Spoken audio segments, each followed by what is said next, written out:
melanjutkan pembahasan mengenai fikih sholat ya. Kita lanjutkan fikih sholat. Tema terakhir yang kita bahas adalah tentang hukum mengenai sutroh ya, halaman 184.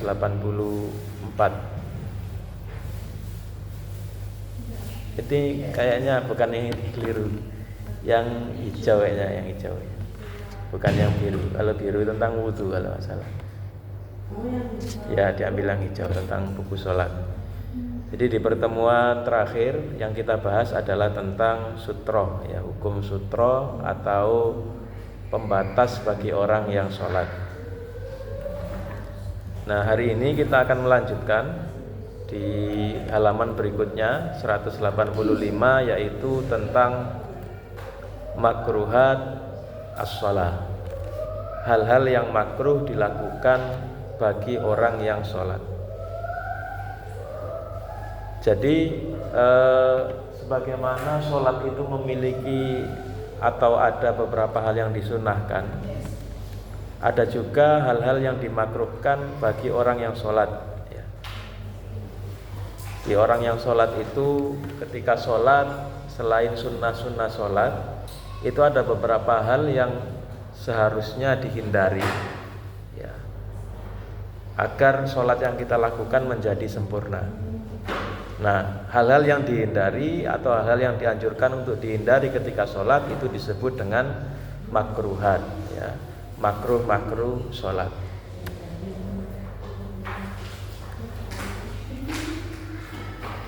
Nah, pertama sebelum kita masuk ke pembahasan,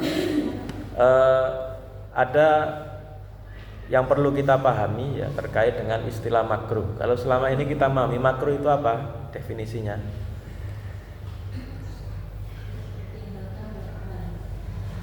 Ketika ditinggalkan dapat pahala, kemudian ketika dikerjakan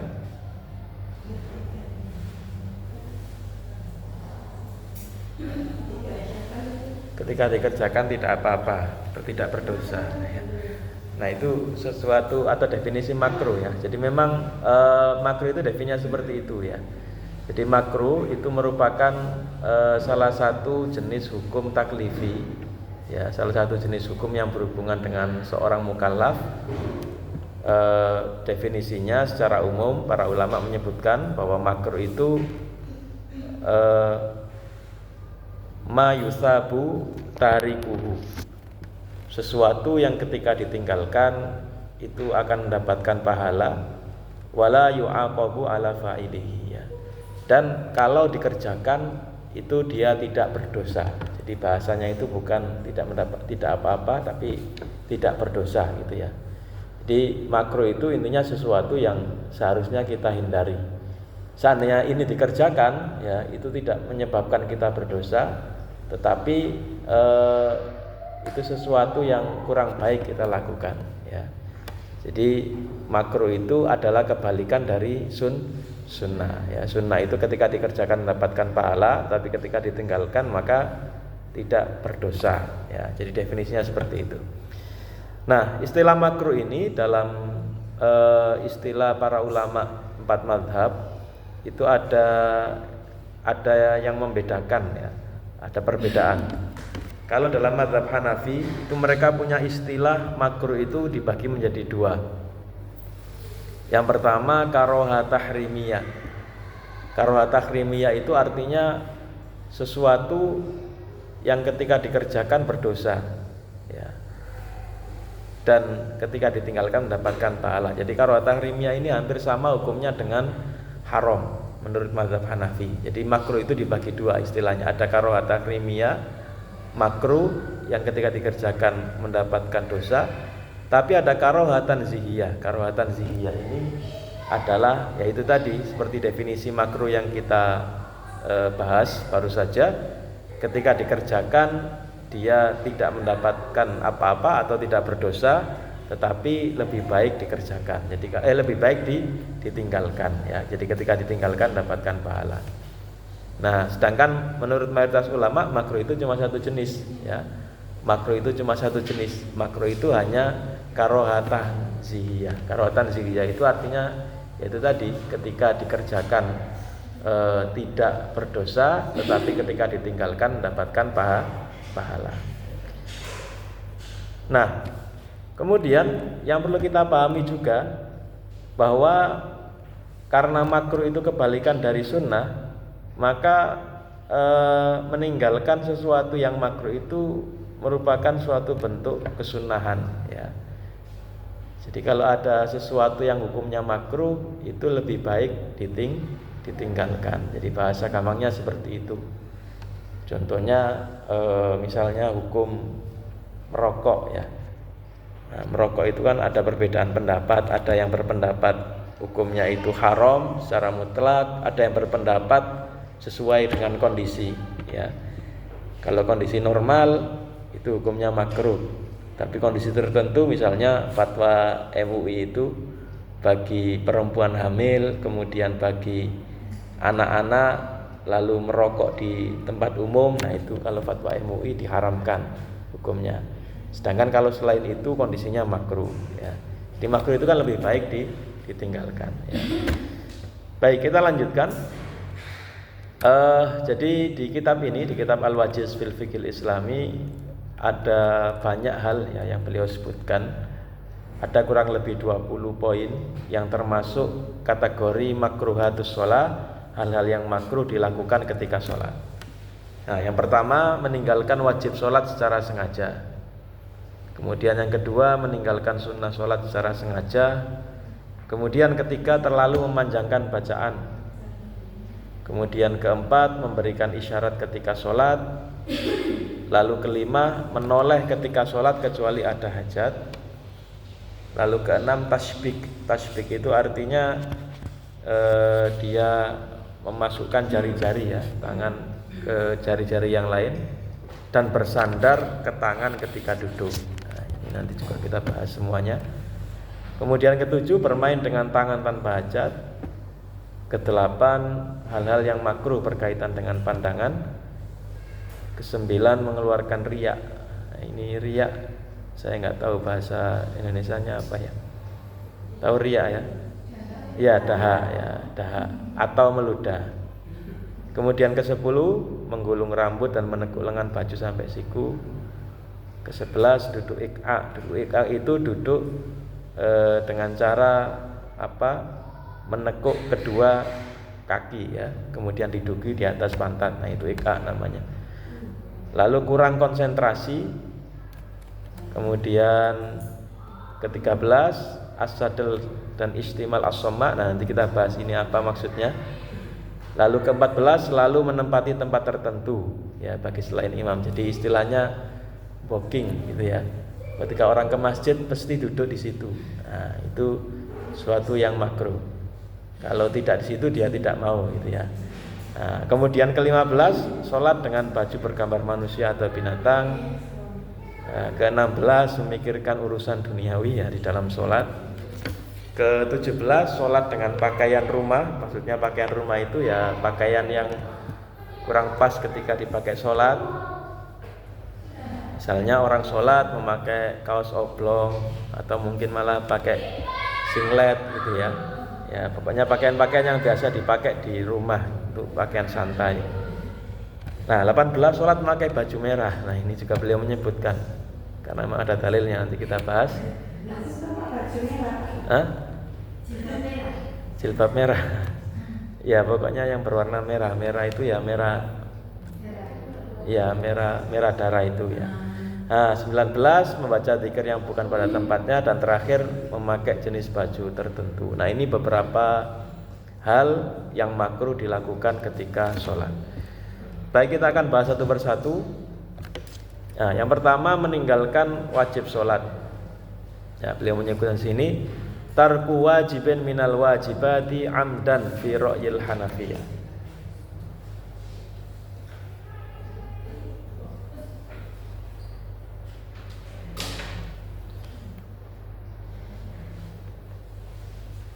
Beliau menyebutkan di sini, yukrahu fis sholati kullu ma yusadimu masyru'iyatihi au hikmataha au kaifiyataha kama sabata fi sunnatin nabawiyah mimma ya'ti bi ijaz.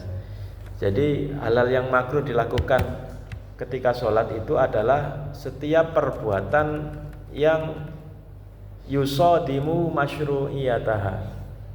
Ya, yusodim itu bertabrakan, bertentangan dengan pensyariatannya. Au hikmataha atau hikmah sholat, au kaifiyataha atau tata cara pelaksanaannya.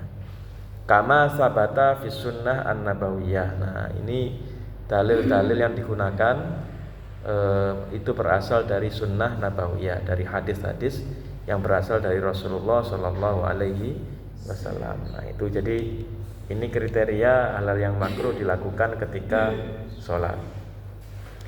Nah, sebagaimana kita bahas tadi, ada berapa? 20 ya, ada 20 hal yang makruh dilakukan ketika sholat. Yang pertama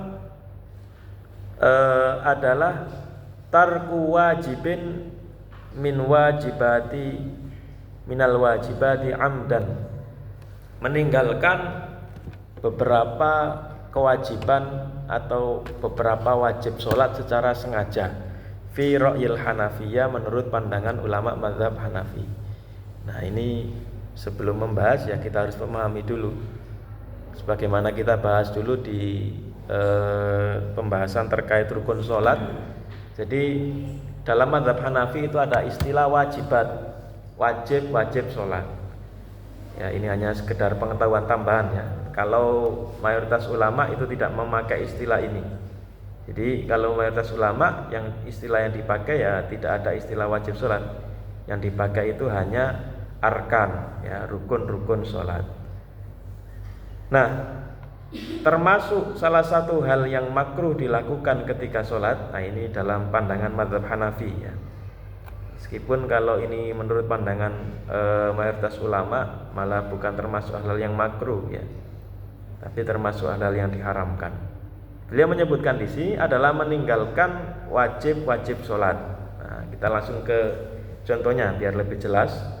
Beliau menyebutkan di sini di antara contoh wajib sholat itu katarki qiraatil Fatihah aw suratin, seperti tidak membaca Al-Fatihah. Nah, itu kalau menurut mayoritas ulama kan bukan makruh lagi ya, tapi sudah termasuk hal-hal yang membatalkan sholat. Atau surah, atau membaca surat ya, atau membaca surat. Au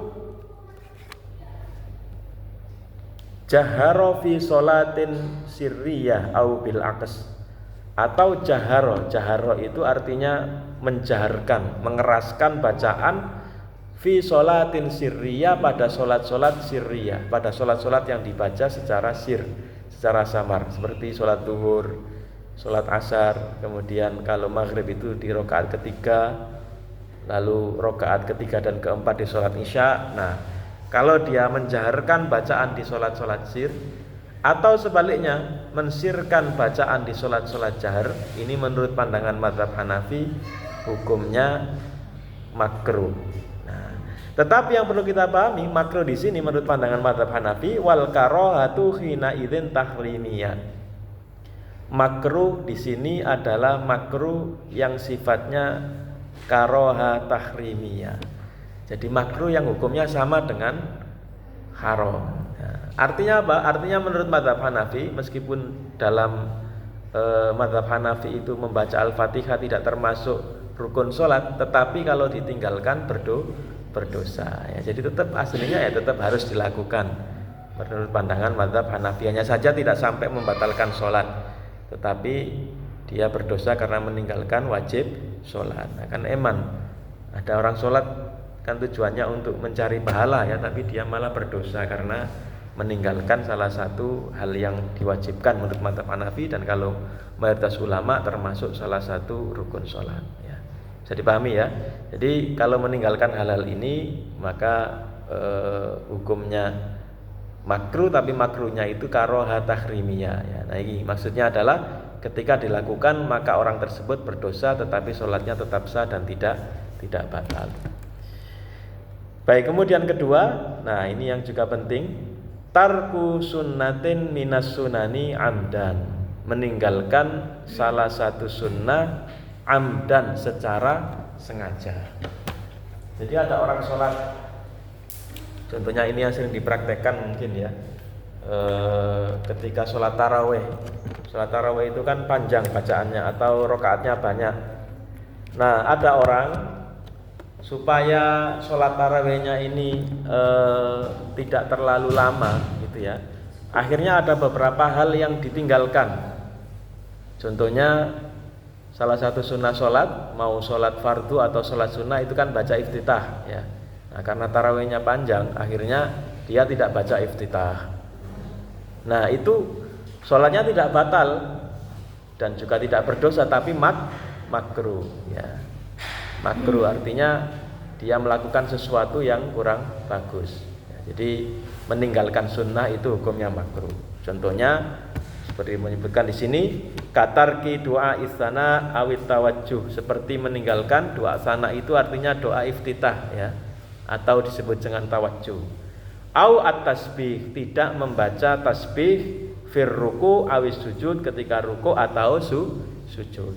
Jadi sengaja sholat tidak baca doa ruku ya, tidak baca zikir ruku subhana rabbiyal a'la, atau tidak baca zikir sujud itu zikir sujud ya, tidak baca subhana rabbiyal azim, tidak baca subhana rabbiyal a'la, dengan alasan karena itu termasuk sunnah, kalau ditinggalkan sholatnya tidak batal. Nah itu maka dia ketika itu melakukan sesuatu yang makruh. Awit takbir wa tasmi wa tahmid, atau tidak membaca takbir. Takbir di sini adalah takbiratul intiqal. Jadi setelah baca Al-Fatihah, setelah baca surat, langsung rukuk tanpa baca Allahu Akbar. Nah itu sholatnya tidak batal memang, tapi makruh karena dia meninggalkan takbir intiqal. Awit tasmi, tidak membaca sami Allahu liman hamidah. Awit tahmid, tidak membaca rabbana walakal hamdu. Au tahwilu asabi'il qadamain au al yadaini anil qiblah, atau tidak menghadapkan jari-jari tangan atau jari-jari kaki ya ke arah kiblat. Jadi menghadapkannya berlawanan dengan kiblat. Ya, ini ketika sujud ya. Jadi ketika sujud itu kan dianjurkan atau ketika duduk kakinya ditekuk seperti ini ya, dihadapkan ke kiblat.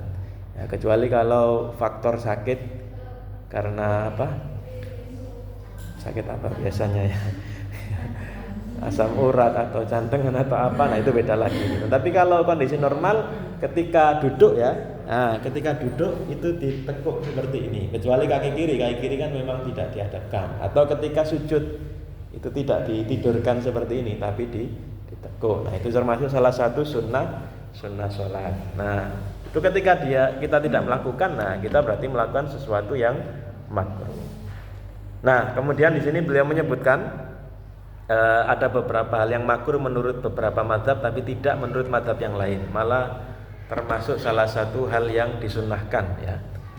Wa kariha al-malikiyya ad-du'a qabla al-qira'ah wa ta'awud wal basmalah qabla al-fatihah was surata fi fardhin ya, wa yujawizani fi naflin. Menurut mazhab Maliki, nah ini berbeda dengan mayoritas ulama ya. Menurut mereka makruh hukumnya ad-du'a qabla al-qira'ah,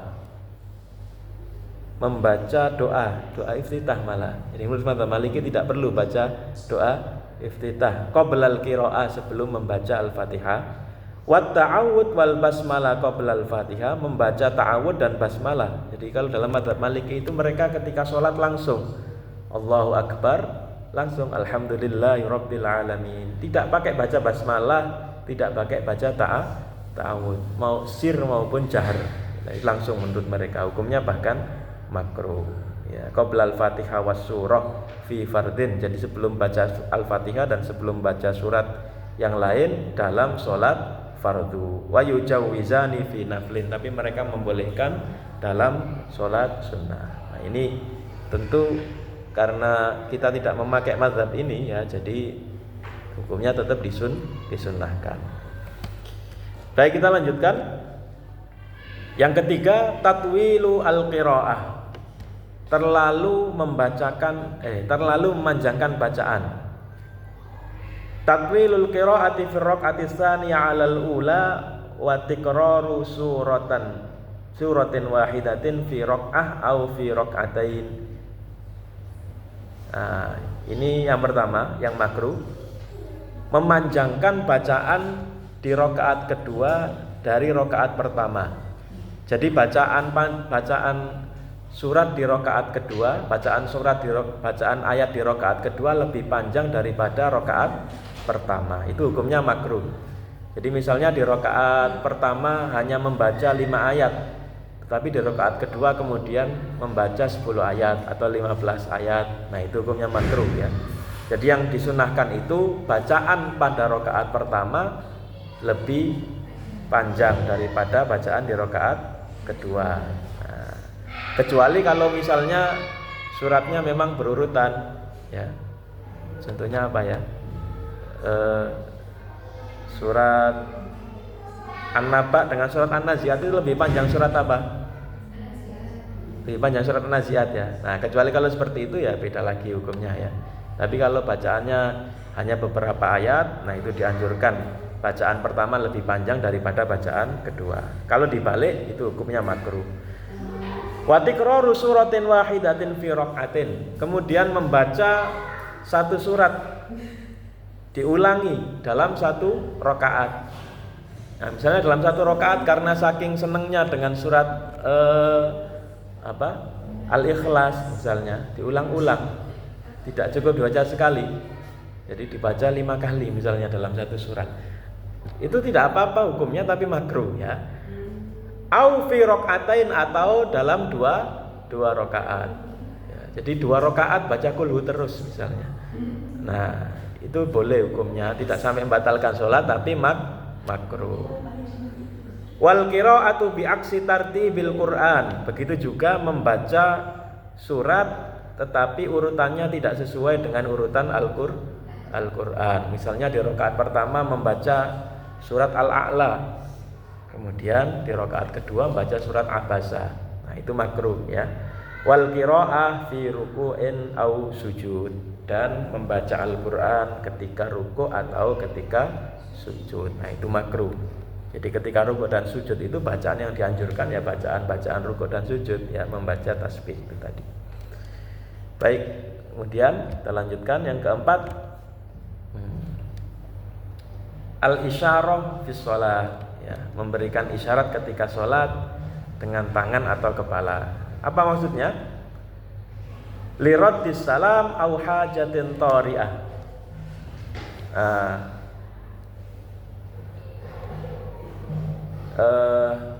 Maksudnya adalah memberikan isyarat untuk menjawab salam, au hajatin tari'ah, atau kebutuhan mendesak lainnya.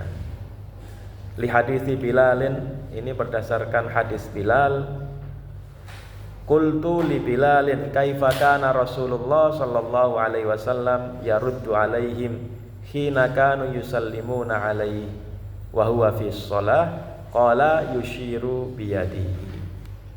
Nah, Bilal ditanya bagaimana Rasulullah sallallahu alaihi wasallam menjawab ketika para sahabat itu mengucapkan salam kepada beliau sedangkan beliau dalam kondisi sholat. Qala, Bilal mengatakan yushiru biyadihi, Rasulullah memberikan isyarat dengan tangan beliau. Nah, ini hukumnya makruh ya. Tapi di sini ada perbedaan pendapat di kalangan para ulama. Menurut mazhab Hanafi hukumnya makruh, sedangkan menurut mazhab Syafi'i dan Maliki hukumnya sunnah atau dianjurkan. Jadi ketika ada orang salam, ya ini masalahnya kalau kita misalnya sholat di ruang tamu ya, kemudian ruang tamu kita atau pintu depan itu ditutup, ada orang assalamualaikum, assalamualaikum. Nah, ketika sholat ya kita tidak bisa, boleh jawab salam ya, waalaikumsalam, tidak boleh. Nah, tapi kita cukup dengan isyarat. Tapi masalahnya kalau isyarat kan orangnya tidak melihat, ya sudah. Kalau misalnya orangnya tidak melihat, ya kita tidak dosa apa-apa. Maksudnya kita kan memang sedang dalam kondisi sholat ya, sedangkan ada orang yang bertamu. Ya mungkin bisa kita siasati.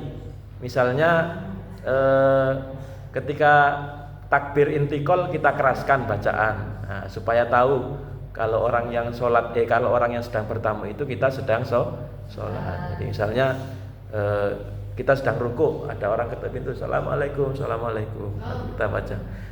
Nah, rukuk mau ke i'tidal kan nggak baca takbir. Sami Allahu liman hamidah misalnya, supaya tahu kalau kita sedang sholat. Nah, jadi dia nunggu, oh sedang sholat gitu ya. Jadi seperti itu ya. Nah ini hukum memberi isyarat ketika sholat dengan tangan atau dengan kepala ya. Nah itu tentu kondisinya seperti itu ya. Jadi orang-orang bertanya pada Bilal, apa yang dilakukan Rasulullah ketika ada orang yang salam kepada beliau padahal beliau sedang sholat. Yaitu mungkin gambarannya ketika itu tadi ya, mungkin ketika ada orang mau masuk ke rumah beliau sedangkan beliau sedang sholat ya. Kan ngapain juga ketika ada orang sholat kok disalami gitu ya. Nah, kan nggak mungkin. Nah mungkin kondisinya seperti itu ya. Jadi ketika Rasulullah sedang sholat, tiba-tiba sahabat masuk ke rumah beliau kan mengucapkan salam. Nah beliau tidak menjawab salamnya, tapi beliau memberikan isyarat dengan tangan atau dengan kepala. Baik, kemudian yang kedua atau yang kelima, al-iltifatu fi sholati illa lihajatin. Menoleh ketika sholat illa lihajah, kecuali ketika dalam kondisi yang dibutuhkan. Li hadithi Anasin qala li Rasulullah sallallahu alaihi wasallam iyyaka wal iltifata fi sholati fa innal iltifata fi sholati halakah fa in kana la budda fa fit tatawwu'i la fil fardhah. Rasulullah memberikan panduan atau memberikan arahan, iyyaka wal iltifata fis shalah, hati-hati kamu dengan menoleh ketika sholat. Fa innal iltifata fis sholati halakah. Orang yang menoleh ketika sholat itu termasuk suatu perbuatan halakah, itu artinya kehancuran gitu ya, artinya perbuatan tercela. Fa in kana la budda fa fit tatawwu, kalau harus iltifat ya maka boleh dilakukan ketika sholatnya tatawwu, la fil fardhah, tidak pada sholat fardu. Nah ini dasar hadisnya ya, larangan menoleh ketika sholat. Tetapi di sini ada kriteria hukum menoleh itu, apakah dia membatalkan sholat atau tidak. Pertama, menolehkan mata. Menolehkan mata ya. Menolehkan mata itu artinya melirik. Biasanya kan ada orang sholat Allahu Akbar tapi matanya melirik kiri kanan gitu ya. Nah itu menurut ini yang termasuk kategori menoleh yang makruh. Kalau orang sholat itu kan dianjurkan untuk melihat ke tempat sujud, jadi tidak menoleh ke atas, apalagi ke kiri dan ke kanan. Jadi fokus melihat ke tempat sujudnya. Itu yang pertama. Kemudian yang kedua, menoleh leher dan wajah. Ya berarti Allahu Akbar gitu ya. Kemudian kayak anak-anak gitu.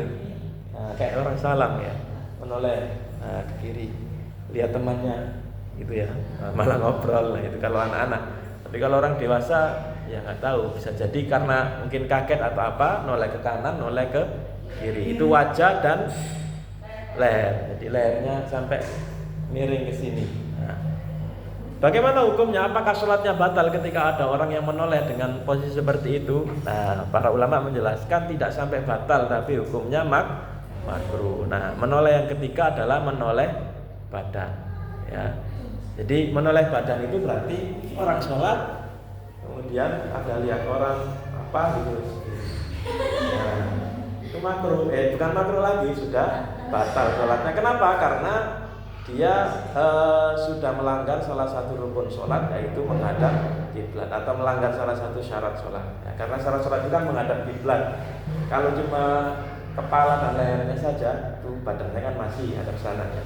Tapi kalau sampai miring, nah itu sudah menghadap kiblat.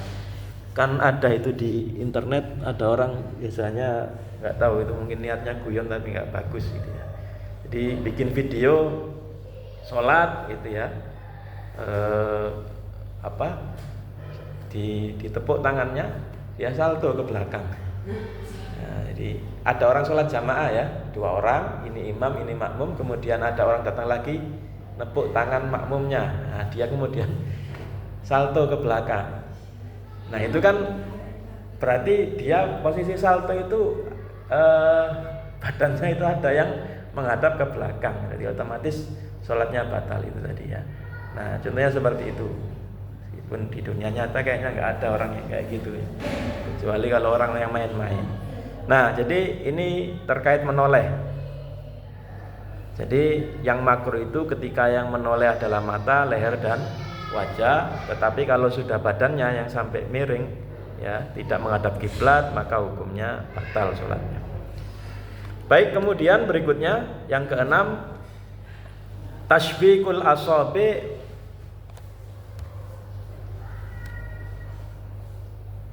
wa farraqatha wa takhassur wal i'timad ala al-yad illa lihajah. Tasbih ini kondisinya adalah di luar sholat ya. Ini di luar sholat. Tasbihul asabi, memasukkan jari-jari tangan ke jari-jari tangan yang lain ya. Kemudian wa farraqatha wa takhassur wal i'timad 'alal yad illa lihaja, dan bersandar ke tangan ketika duduk dalam sholat. Nah, disebutkan di sini Rasulullah mengatakan idza kana ahadukum fil masjidi fala yushabbikanna fa inna tashbik minas syaitan wa inna ahadakum la yazalu fi sholatin madama fil masjidi hatta yakhruja minhu. Rasulullah mengatakan jika kalian ada di masjid fala yushabbikanna, maka janganlah kalian memasukkan jari-jari kalian ke jari-jari yang lain. Jadi seperti ini ya, melakukan seperti ini. Fa inna tasbik minasyaiton, karena tasbik itu termasuk perilaku setan.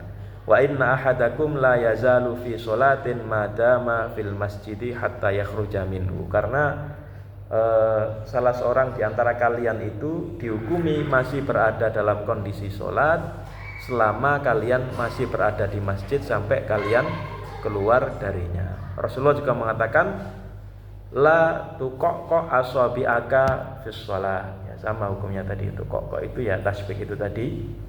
Lalu ada hadis yang lain, anna nabiyya sallallahu alaihi wasallam naha anit takhassur fis shalah. Rasulullah melarang melakukan takhassur, ya hampir sama ya dengan tasbih tadi. Dan terakhir, nahan nabiyyu sallallahu alaihi wasallam ayyajlisar rajulu fis sholatin wa huwa mu'tamidun ala yadihi. Nah, ini dilakukan ketika sholat ternyata, maaf. Jadi bukan di dalam sholat. Ya, jadi bercanda ketika di dalam sholat kemudian tangannya seperti ini ya, ketika bersedekap misalnya atau ruku atau sujud. Nah, tangannya seperti ini. Atau ini tadi larangan untuk menyandarkan tangan ketika duduk di dalam sholat. Jadi duduk misalnya, ya lalu tangannya seperti ini kan. Nah, ini termasuk salah satu hal yang makruh dilakukan ketika dalam sholat. Baik, terakhir nomor 7, al-abas bil yad awis saub awil badan awil lihya aw wad'il yad 'alal fami aw taghtiyatil anf min duni hajatin. Bermain-main tanpa hajat. Nah, ini saya singkat seperti itu. Nah, tapi kalau diartikan panjang ya. Al-abath bil yad, bermain-main dengan tangan, awis saub atau baju, awil badan atau bermain dengan anggota badan, awil lihyah atau jenggot, aw wad'il yadi 'alal fam, atau meletakkan tangan di atas al-fam. Fam itu apa? Mulut ya. Salah terjemahan. Di atas mulut, menutup mulut. Au taghtiyatul anf, atau menutupi hidung dengan kain ya, talassum. min duni hajatin, tanpa ada keperluan. Jadi termasuk pakai masker gitu ya. Nah, tapi ini kalau tujuannya tanpa keperluan. Tapi kalau kondisi sakit maka tidak apa-apa. Rasulullah mengatakan, idza qama ahadukum ila sholati fa innar rahmata tuwajihuhu fala yamsahu al-hasi. Jika kalian berada dalam kondisi sholat, maka rahmat itu sedang menaunginya, fala yamsahu al-hasi, maka jangan bermain-main dengan al-hasi. Al-hasi itu artinya bermain-main dengan kerikil. Nah, intinya apa? Hadis ini menunjukkan ya, meskipun yang disebutkan hanya kerikil, tapi yang dimaksud adalah jangan bermain-main ketika dalam sholat. Jadi mau bermain-main dengan apapun maka hukumnya tidak dibolehkan ya.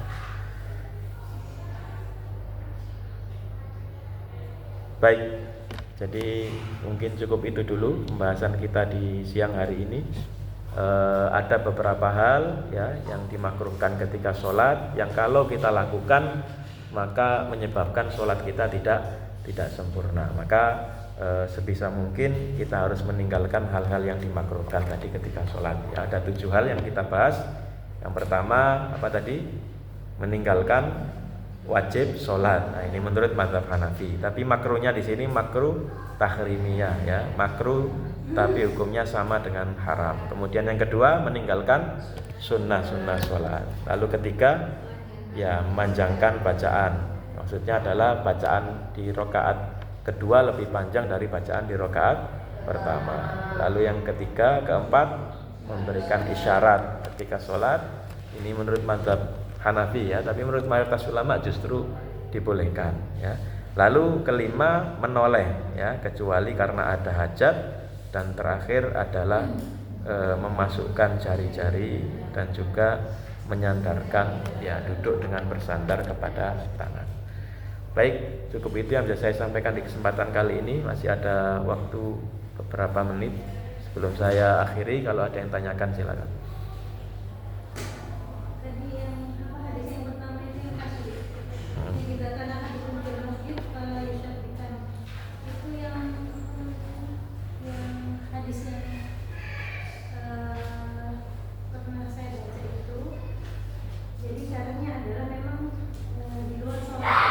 Ketika masuk masjid.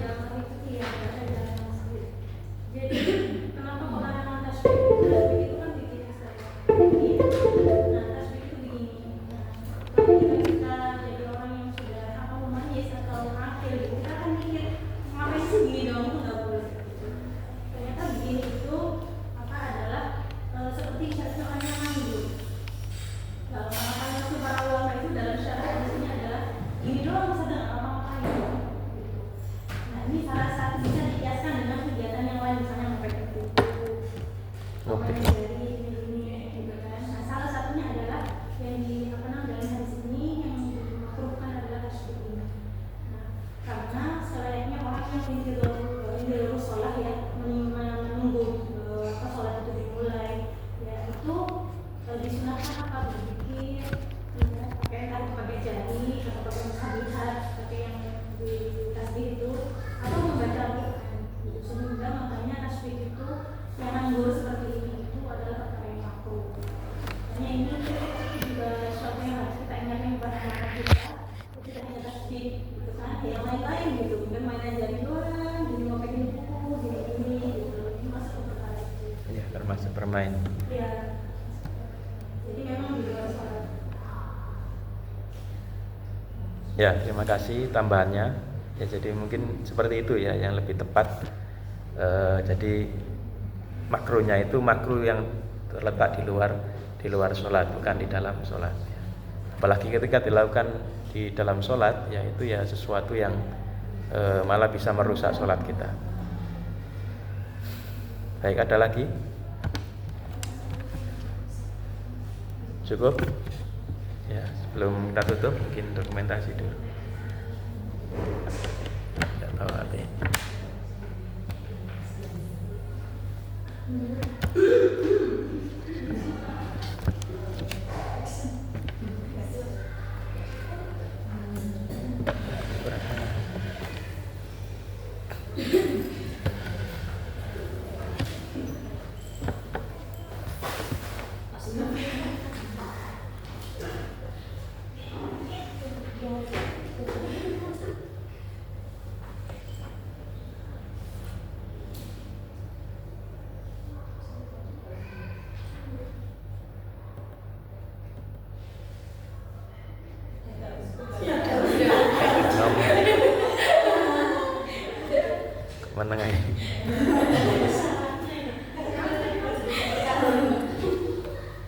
Baik, jadi kita akhiri, cukup demikian apa yang bisa saya sampaikan sebelum saya tutup. Jadi memang pembahasan yang kita bahas ini adalah dalam rangka agar sholat yang kita lakukan itu sempurna ya. Jadi tidak hanya melaksanakan rukun-rukunnya saja, tetapi sebisa mungkin sunnah-sunnah sholat kita kerjakan, dan hal-hal yang makruh kita tinggalkan, apalagi hal-hal yang bisa membatalkan sholat kita. Demikian apa yang bisa saya sampaikan di kesempatan kali ini. Mudah-mudahan kehadiran kita di majelis ini diridhoi Allah Subhanahu wa taala, dan apa yang kita pelajari bermanfaat. Rabbana la tuzigh qulubana ba'da idh hadaitana wa hab lana min ladunka rahmah innaka antal wahhab. Allahumma anfa'na bima 'allamtana wa 'allimna ma yanfa'una warzuqna ilman yanfa'una. Sallallahu ala nabiyyina Muhammad. Wassalamualaikum warahmatullahi wabarakatuh.